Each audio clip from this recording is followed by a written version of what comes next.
Orlandi, allenatore del Camaiore, una partita comunque sia ben giocata dagli ospiti, tenuta in bilico dal Follonica fino alla fine. Complimenti mister per la prestazione. Grazie, è un risultato secondo me un po', chi lo vede sembra che abbiamo fatto una passeggiata, che non è stato assolutamente così, perché il Follonica ci ha messo in difficoltà.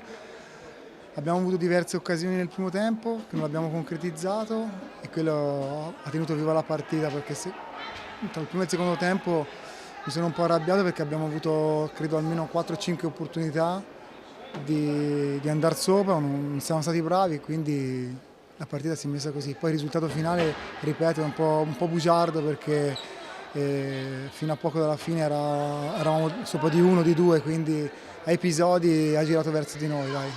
Una squadra comunque sia di esperienza, un mix importante. Dove vuole arrivare questo Camaiore? Ma dentro di me c'è la voglia e la speranza di far benissimo, quindi puntare più in alto possibile. Sappiamo che è un girone con il Viareggio strafavorito per i giocatori che ha, però ci abbiamo vinto in Coppa Italia, la seconda l'abbiamo persa di poco, quindi è un girone secondo me molto equilibrato, anche l'altra squadra di Viareggio e Pumas che ci abbiamo perso sabato scorso.